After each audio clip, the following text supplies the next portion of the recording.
ஓம் நம சிவாய. வணக்கம். புண்ணியம் செய்த ஒருவன் தனது 3 ஜென்மங்களையும் எப்படி தெரிந்து கொள்கின்றான் என்பதை பற்றி சித்தர்கள் சொல்லியதை இப்பொழுது உங்களுக்கு விளக்குகின்றேன், கேளுங்கள். ஒருவன் தான் செய்ததையெல்லாம் ஆலோசிக்கின்றான்.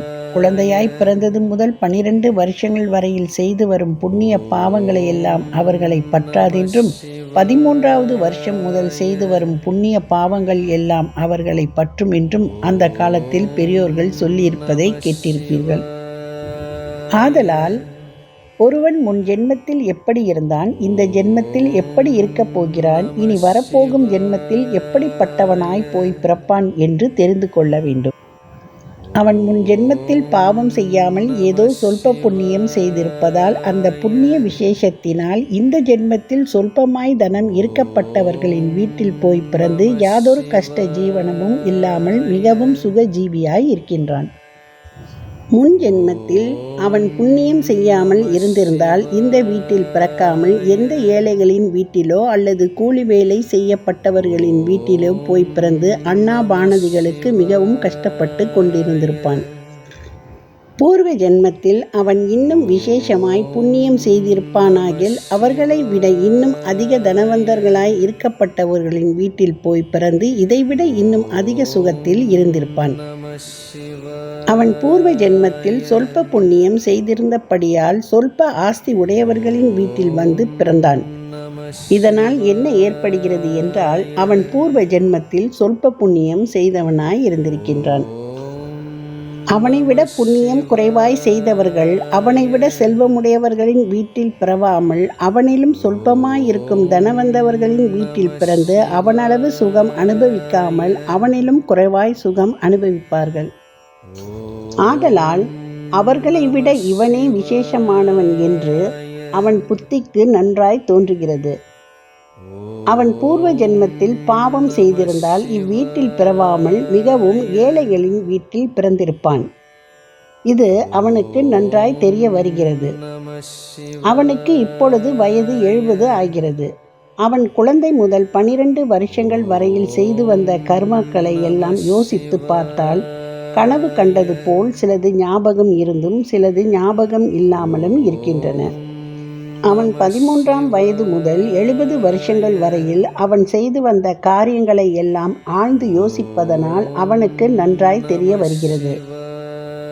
அவன் பாலியத்தில் பள்ளிக்கு செல்லும் பொழுது பிரதிதினம் அவன் தாய் அவனுக்கு பணம் கொடுத்து வருவதுண்டு. அதில் அவனுக்கு வேண்டுமான தின்பண்டங்களில் சிலவற்றை வாங்கி சாப்பிட்டு விட்டு மிகுதியாய் இருக்கும் பணத்தை ஏழைகளாய் ஈர்க்கப்பட்டவர்கள் வந்து கேட்டால் அவர்களுக்கு கொடுத்து வருவான். அதிலும் பிச்சைக்காரர்கள் யாராகிலும் பசியுடன் வந்து அவனை சாதம் கேட்டால் அவர்களை அழைத்து கொண்டு போய் அவன் தாயிடம் சொல்லி அவர்களுக்கு வயிறு குளிர சாதம் போடுவான். இனி யாராகிலும் அவனை வஸ்திரங்கள் கேட்டால் வீட்டில் உள்ள ஏதாகிலும் பழைய வஸ்திரங்களை அவர்களுக்கு கொடுத்து வந்தான். இப்பொழுது அவன் பாளையத்தில் இருந்து BA பாஸ் செய்யும் வரையில் யார் யார் அவனை ஏதேது கேட்டார்களோ அவர்களை எல்லாம் இல்லை என்று சொல்லாமல் அவன் சக்தியானுசாரமாய் கொடுத்து வந்தான். அவன் BA பாஸ் செய்த பிறகு அவன் தாய் தந்தையர்கள் BL வாசிக்கும்படி சொன்னார்கள்.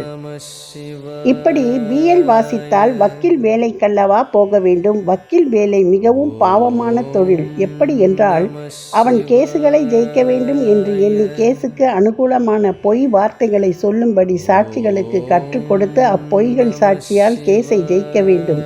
அவ்வாறு ஜெயித்து வந்தால்தான் நல்ல வக்கீல் என்று இவர்களுக்கு பெயர் உண்டாகும். அப்பொழுது இன்னும் அநேகர்கள் கேசுகளை கொண்டு வந்து கொடுப்பார்கள். இதனால் கேசுகள் அதிகமாய் வர வர பிரதிதினம் அநேக பொய்களை ஜோடித்து கேஸை ஜெயிக்க வேண்டும்படியாய் நேரிடும். BL பாஸ் செய்வதனால் பிரதிதினம் பொய்களை சொல்லி பாவத்தை சம்பாதித்து மூட்டை கட்டி கொண்டு இதனால் மறு ஜென்மத்தில் துன்பத்தை அடைய வேண்டியதாய் நேரிடும். 1000 வருஷ காலங்கள் அவன் இந்த பூமியிலே வாழப்போவதில்லை. சில நாளில் மரணமடைய போகும் அவன் பாவங்களை ஏன் செய்ய வேண்டும்? ஆதலால் BL பரீட்சைக்கு வாசிக்கலாகாது. இனி கவர்மெண்ட் உத்தியோகத்தில் போய் சேர்ந்து கவர்மெண்ட் கொடுக்கும் சம்பளத்தை வாங்கி அதை குடும்ப சவரணைக்கும் தான தர்மங்களுக்கும் உபயோகப்படுத்தி கொண்டு வந்தால் எந்த பாவ கர்மங்களும் அவனுக்கு சேர மாட்டாது. அதனால் மறு ஜென்மத்தில் அவன் நல்ல கதியை அடைவான் என்று இப்பொழுது BA வரையில் படித்தது போதும் என்று தீர்மானித்த பிறகு கவர்மெண்ட் உத்தியோகத்தில் போய் சேர்ந்தான். சேர்ந்த பிறகு அவன் மேல் அதிகாரிகளிடம் மிகவும் நல்லவன் என்று பெயர் எடுத்துக்கொண்டபடியால் அவர்களின் சகாயத்தினாலும் அவன் பூர்வ ஜென்ம அதிர்ஷ்டத்தினாலும் வருஷங்கள் தோறும் அவனுக்கு உத்தியோகம் உயர்ந்து கொண்டே வந்தது. கடைசியில் டிப்டிக் உத்தியோகம் கிடைத்து அதில் லஞ்சம் வாங்காமலும் பொய் சொல்லாமலும் சத்தியமாய் இருந்து அவனுக்கு மாதம் வரும் சம்பளம் ரூபாய் 500இல் அவன் குடும்ப சவரணைக்கு போக மிகுதியாய் இருக்கும் ரூபாய்களை சேகரித்து அவன் சந்ததியர்க்கும் வைக்காமல் சிறிதாய் சத்திரம் கட்டி அதில் அன்னதானமும் சதாவர்த்தியும் சாதுக்களுக்கு கோதுமை மா பருப்பு நெய்கட்டை தட்சணை கொடுத்து வர பண்டும் ஏற்படுத்தி வைத்ததுமே அல்லாமல் தற்சமயம் வேஷ்டி சேலை இல்லாமல் இருக்கும் ஏழைகளுக்கெல்லாம் அவன் சக்தியானுசாரமாய் வேஷ்டி சேலைகளை வாங்கி கொடுத்து வந்தான். பசியுடன் வந்தவர்களுக்கு அவன் சாப்பிடும் சாதத்தை அவர்களுக்கு போட்டு அவன் பட்டினியாய் இருந்திருக்கின்றான். இப்பொழுது அவனுக்கு வயது 70 ஆகி விட்டது. இனி அவனுக்கு பிராண பிரயாண காலம் சமீபமாய் நெருங்கிவிட்டது. அவன் பிறந்த நாள் வரையில் இருந்து அவனுக்கு புத்தி தெரிந்த 13ஆம் வருஷம் முதல் இன்று வரையில் அவன் நல்லது செய்தானா அல்லது கெட்டது செய்தானா என்பதை பற்றி சற்று ஆலோசிக்கின்றான். இனி வரப்போகும் ஜென்மத்தில் அவன் எப்படிப்பட்டவனாய் பிறப்பானோ அதை ஆலோசித்து பார்க்கின்றான். அவன் பூர்வ ஜென்மத்தில் சொற்பமாகிலும் அல்லது விசேஷமாகிலும் பாவம் செய்திருந்தால் இந்த ஜென்மத்தில் இந்த வீட்டில் பிறக்காமல் சாப்பிட கூழும் கட்ட வேஷ்டியும் இல்லாமல் மிகவும் கஷ்டப்பட்டவர்களின் வீட்டில் போய் பிறந்து எப்பொழுதும் துக்கத்தையே அனுபவிக்க வேண்டியதாய் நேரிட்டிருக்கும். அவன் பூர்வ ஜென்மத்தில் சொல்ப புண்ணியம் செய்திருந்தபடியால் இஜென்மத்தில் சொல்பமாய் பொருளிருக்கப்பட்டவர்களின் வீட்டில் வந்து பிறந்து இதனால் என்ன ஏற்படுகிறது என்றால் பூர்வ ஜென்மத்தில் அவன் சொல்ப புண்ணியம் செய்தவனாய் ஏற்படுகிறது.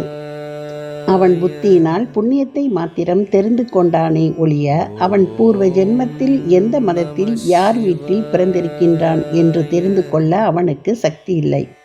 ஏனென்றால் அவன் மாயை என்னும் திரைக்குள் அகப்பட்டு கொண்டிருப்பதனால் அவன் பூர்வ ஜென்மங்களை தெரிந்து கொள்ள சக்தி இல்லாமல் இருக்கின்றான். இந்த மாயை என்னும் திரையிலிருந்து எப்பொழுது வெளிப்படுகின்றானோ அப்பொழுது அவன் பூர்வ ஜென்மங்களை எல்லாம் அவன் மிகவும் சுலபமாய் தெரிந்து கொள்வான். இனி வரப்போகும் ஜென்மத்தில் அவன் எப்படிப்பட்டவனாய் பிறப்பானோ அதை யோசித்து பார்க்கின்றான். அவன் பாலியத்தில் BA பாஸ் செய்யும் வரையில் அவன் தாய் அவன் செலவிற்காக அப்போதைக்கு அப்போது கொடுத்து வந்த பணத்தில் அவன் சொல்பமாக செலவு செய்து மிகுதி பணத்தை சாதுக்களுக்கும் ஏழைகளுக்கும் கொடுத்து அவர்களை பசியாறும்படி செய்வித்திருக்கின்றான்.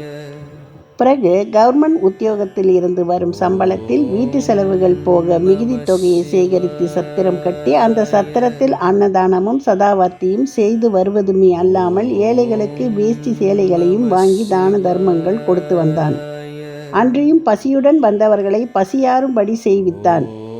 அவன் புத்தி அறியாத நாள் முதல் இன்று வரையில் புண்ணிய காரியங்களை செய்தானே ஒழிய பாவ காரியங்களை ஒன்றும் செய்யவில்லை.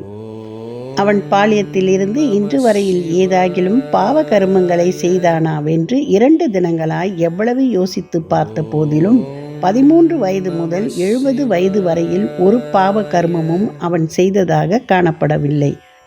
ஆதலால் மறுஜென்மத்தில் இதைவிட அதிக செல்வமுடையவர்களின் வீட்டில் போய் பிறப்பானே ஒழிய இதைவிட தாழ்ந்த செல்வமுடையவர்களின் வீட்டிலாகிலும் போய் பிறக்க மாட்டான் என்று அவன் புத்திக்கு சிபசிஷ்டமாய் தெரிய வருகிறது.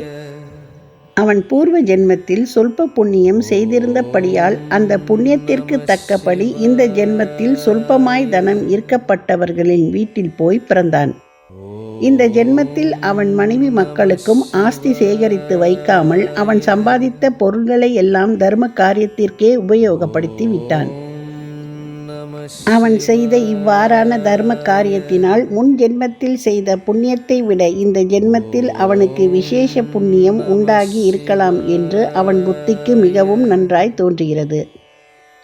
ஆதலால் அவன் இப்பொழுது மரணமடைந்தால் மறு ஜென்மத்தில் இதைவிட விசேஷ செல்வமுடையவர்களின் வீட்டில் போய் பிறப்பேன் என்று அவன் மிகவும் நன்றாய் தெரிந்து கொண்டான்.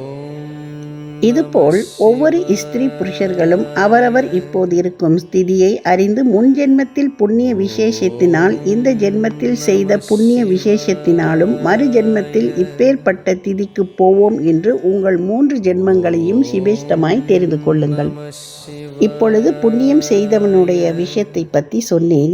இனி பாவம் செய்தவனுடைய விஷயத்தை பற்றி சொல்லப் போகின்றேன். அதாவது இந்த ஜென்மத்தில் பாவம் செய்த ஒருவன் தனது 3 ஜென்மங்களையும் எப்படி யோசிக்கின்றான், இதை பற்றிய விஷயங்களை அடுத்த பகுதியில் தொடர்ந்து கேளுங்கள்.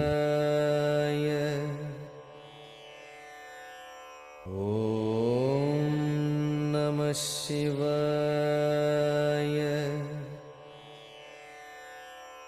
ஓம் நம சிவாய. ஓம் நம சிவாய.